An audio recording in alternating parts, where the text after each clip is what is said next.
जय श्री श्याम, जय बागेश्वर धाम। दोस्तों, अधिक मास में पड़ने वाली एकादशी का विशेष महत्व होता है, क्योंकि अधिक मास में पड़ने वाली एकादशी 3 साल में एक ही बार आती है।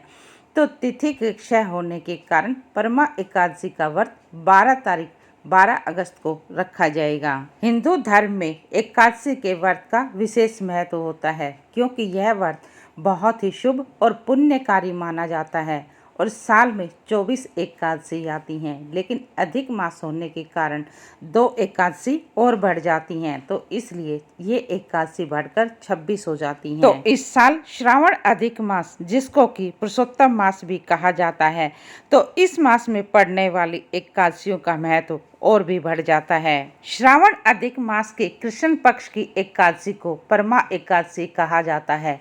इस दिन व्रत और भगवान विष्णु की विधिवत पूजा करने से बहुत ही शुभ फलों की प्राप्ति होती है और अधिक मास के कृष्ण पक्ष की एकादशी तिथि का प्रारंभ 11 अगस्त 2023 को सुबह 5:06 से लेकर एकादशी तिथि 12 अगस्त 2023 सुबह 6:31 पर समाप्त होगी। तो उदया तिथि के हिसाब से परमा एकादशी का व्रत 11 अगस्त को ही रखना चाहिए, लेकिन एक तिथि क्षय हो जाने के कारण, यानी एक तिथि घट जाने के कारण परमा एकादशी का व्रत शनिवार 12 अगस्त को रखा जाएगा और साथ ही व्रत के पारण का समय 13 अगस्त सुबह 5:49 से लेकर सुबह 8:19 तक रहेगा।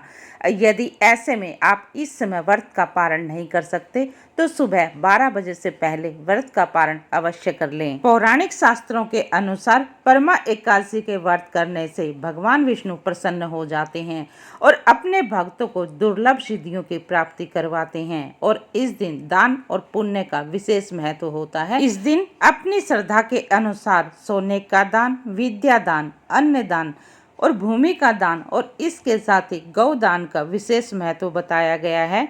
यदि आप इनमें से कोई भी दान कर देते हैं, कोई भी एक चीज का दान करते हैं, तो आपको 1000 यज्ञों के बराबर पुण्य फलों की प्राप्ति होगी। कहते हैं पौराणिक कथाओं के अनुसार जब कुबेर भगवान ने इस व्रत को किया था तो भगवान शंकर ने प्रसन्न होकर उन्हें धन का अध्यक्ष बना दिया था, यानी उन्हें धना अध्यक्ष बना दिया था। और इतना ही नहीं, इस व्रत को करने से सत्यवादी राजा हरिश्चंद्र को भी पुत्र, स्त्री और राज्य की प्राप्ति हुई थी।